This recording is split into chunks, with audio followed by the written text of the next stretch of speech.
Where does the drop end? And where does the ocean begin? Think about it for a moment. A drop of water is small, separate, distinct, something you can hold between your fingers. The ocean is vast, stretching beyond what your eyes can see, seemingly endless, swallowing horizons. Surely there must be some point, some precise moment where one becomes the other, right? But look closely, really closely, and you begin to realize there's no such line. The more you search for it, the harder it becomes to find. The border blurs like watercolor bleeding into paper. The line slips away the moment you think you've caught it. Is it when the drop touches the surface, that split second of contact? Is it when it dissolves, spreading into the bigger body? Or was it never truly separate to begin with? Never anything but ocean pretending for a heartbeat to be something smaller? These are strange questions, uncomfortable ones that most people avoid because they shake the ground beneath our feet. Where do you end? And where does the world begin? Is your skin really a boundary, or is it actually a bridge, a porous membrane where inside and outside dance together? Are you a thing, solid and fixed, or are you a happening, a process, a verb disguised as a noun? What does it mean to discover you're a drop that was never really apart from the sea? But here's where it gets wild. If you were never apart, then who are you? And what is this I that you keep talking about, referring to as if it was something solid, fixed, permanent, neatly wrapped in flesh and memory like a gift with your name on the tag? We speak of my body as though the body were an object we possess, something we own like a car or a house.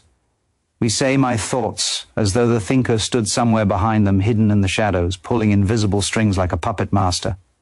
But go ahead and search for that self, the one who supposedly owns everything, who controls the show, who makes all the decisions. Search honestly and watch what happens. It slips quietly through your fingers like smoke. You find sensations, tingling, pressure, warmth, cold. You find images flashing across the screen of awareness.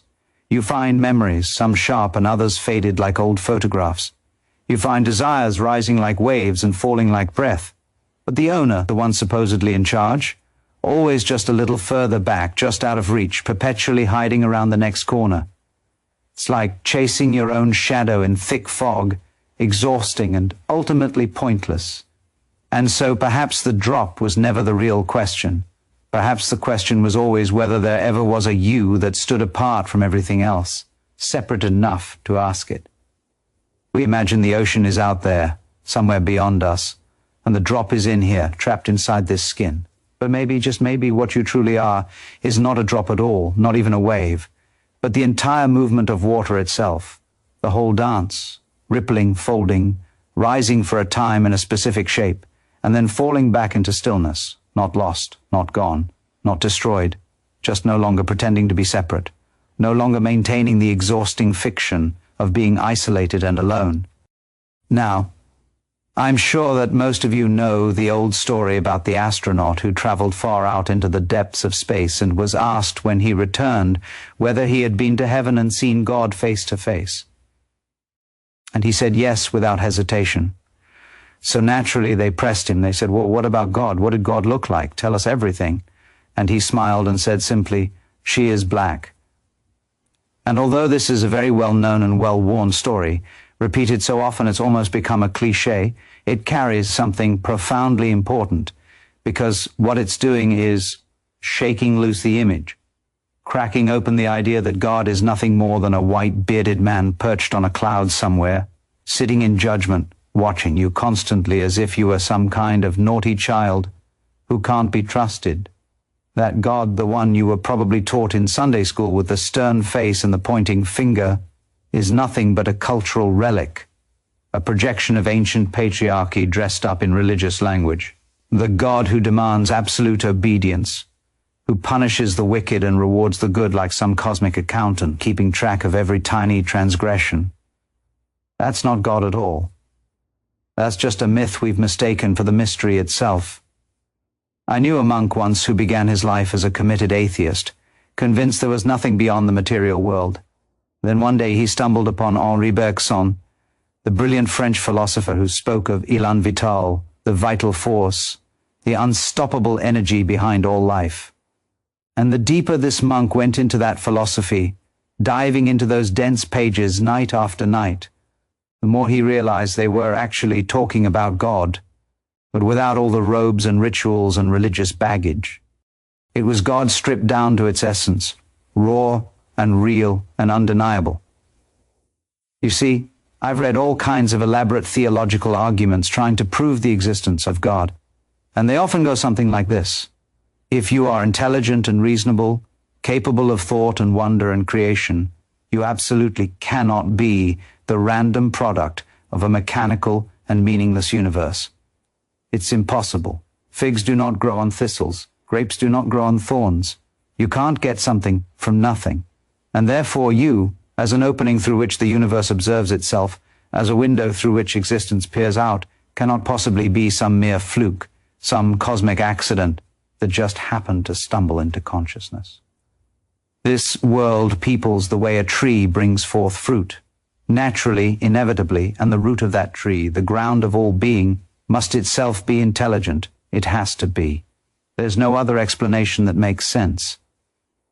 You see, the very moment we begin to suspect there is intelligence at the root of the universe, something far more than random flukes and blind chaos crashing into each other, we're immediately tempted to leap to conclusions. We say, that must be the God of the Bible, the one we already know about.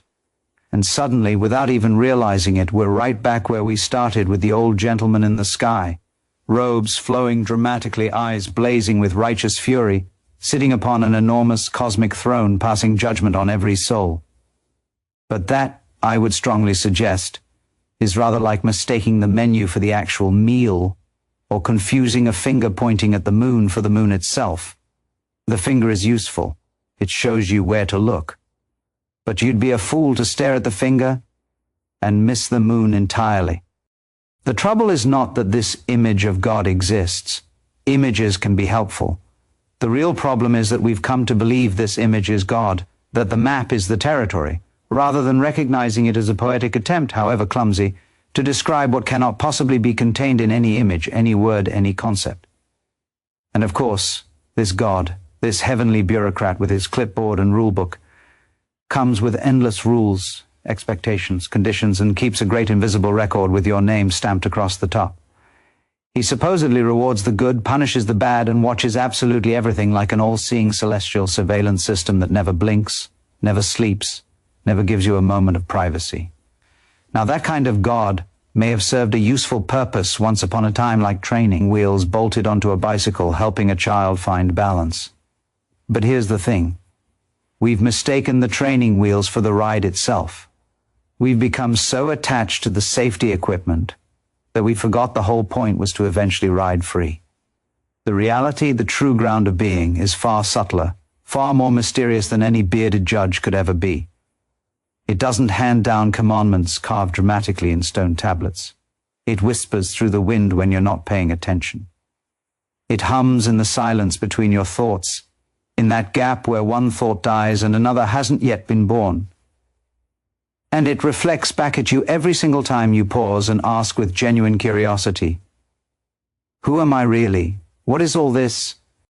And so if you still imagine God as something out there, distant and aloof and separate from you, floating somewhere beyond the stars, watching from a safe distance, perhaps it's time to look again with fresh eyes. Because the God you're frantically searching for, the one you think you have lost or never found, may actually be the one doing the searching. It may be looking through your eyes right now, wondering where it went, playing this elaborate game of hide and seek with itself. Now, the curious thing about all of this, the truly strange and wonderful thing, is that the more seriously you begin to inquire into your own nature, the more you find the boundaries between you and the universe begin to blur and melt like ice in the sun. You start to wonder, where precisely do you end and the rest of the world begin? Is it really the skin? But think about it. The air flows constantly in and out of your lungs, becoming you and then becoming world again. Is that air not part of you while it's inside? Where exactly does it stop being you and start being environment? Is it the thoughts rattling around in your skull? But where do those thoughts actually come from? Did you choose to think them, Or did they simply appear uninvited like clouds drifting across the sky of your mind? You see, we've all been taught quite convincingly, from the moment we could understand language, that we are drops in the ocean. Small, separate, fragile, temporary. At best, lucky to be here for our brief moment. At worst, meaningless specks floating in a cold, indifferent cosmos that doesn't know we exist and wouldn't care if it did. But that view, you must realize, is simply a metaphor. One story among many, and a rather limited, depressing one at that. Here's a different way to see it, one that flips everything upside down. You are not a drop in the ocean. You are the entire ocean in a drop. Let that sink in for a moment. In other words, what you call you, this sense of being a separate individual, is not actually a thing trapped inside a bag of skin and bones. It is the universe itself playing, experimenting, exploring itself from one particular angle among infinite angles. Through your eyes, existence sees. Through your heart, it feels every joy and sorrow. Through your hands, it creates and destroys and rebuilds again, over and over, dancing this endless dance of becoming. The idea that you are something fundamentally other than the totality, a mere spectator sitting in the stands with a ticket rather than a dancer spinning in the performance itself, is the grand illusion, the cosmic joke being played on no one but yourself. And here's the punchline that makes the whole thing complete. You were never separate. You were never truly alone, even in your darkest moments. You are not looking at God from a distance. You are looking as God, through God's eyes, using God's awareness. Just for a little while, just for this brief adventure, you forgot who you really are so you could have the pure joy of remembering, so you could experience the thrill of coming home. Let's try something quite playful now, a little thought experiment. If your image of God still resembles a stern patriarch with a long white beard floating somewhere above the clouds, complete with a booming voice and a detailed list of all your moral infractions ready to read aloud, perhaps it's time to completely invert the whole thing, flip it entirely on its head. Imagine instead God as a woman. And not just any woman, but a mother. And not just any mother, but an unfathomable mystery. Black, not white, silent, not shouting. Not a radiant blaze of blinding light, but a womb of infinite darkness from which every star is born, from which galaxies spin into being. You see, for far too long we've confused light with truth and darkness with ignorance or evil. But isn't it in the dark that seeds grow, pushing quietly through soil toward the sun? Isn't it in silence that the soul finally begins to hear its own voice underneath all the noise? So imagine God not enthroned high above looking down, but rooted deep below, beneath everything, holding it all. Not a king dispensing laws from on high, but the fertile source from which both law and lawlessness arise, the ground from which all opposites spring. And this isn't to say that God is actually female or male or anything in between. That would be ridiculous. Like trying to assign a gender to gravity or give pronouns to the wind. God is not a person at all in any way we normally understand that word. God is the process behind persons, the intelligence behind the show, the unfolding, the breathing in and out of existence itself, the rhythm that keeps everything moving. We get caught, terribly caught like flies in honey, in these images. Golden thrones, heavenly choirs singing endless praises, someone keeping a detailed score of everything you've ever done wrong. But images are only ever meant to point beyond themselves, not to imprison us in limited concepts. So, if your God is always talking, booming commands and threats, maybe try listening instead for the silence underneath. If your God is always shining in brilliant light, try looking courageously into the dark spaces. Because it may just be that the light you're chasing so desperately is only visible, only has any meaning at all, because of the darkness surrounding and holding it. And it is from this fertile, unfathomable unknown, this pregnant void, that all things, including you and everything you love, come forth like children being born. So where does all this leave us really? If God is not a man in the sky watching, if God is not separate from the world spinning in space, and not even separate from you reading these words right now, then what are we actually looking for? It's rather like someone searching frantically everywhere for their glasses, tearing the house apart, getting more and more frustrated, not realizing they're already wearing them on their face. Or like a wave desperately trying to find the ocean, searching every direction, asking everyone where it could possibly be. The more you search for God as if it were somewhere else, hiding in some distant location you haven't checked yet, the more distant and impossible it will seem. Because the very act of seeking desperately affirms and strengthens the illusion that you are fundamentally apart from what you seek, that there's a real separation to overcome. But what if you simply stop, not in resignation or defeat, not in giving up, but in genuine stillness?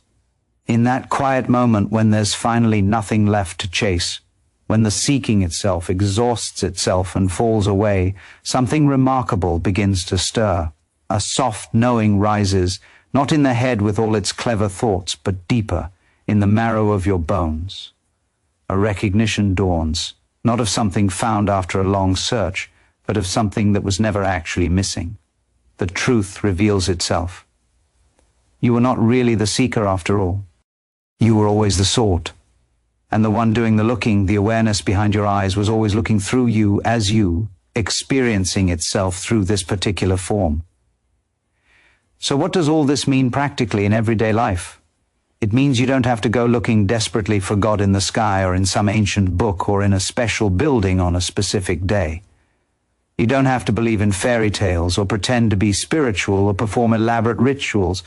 You can simply start by talking honestly, directly, like you would speak to a close friend who actually listens and cares.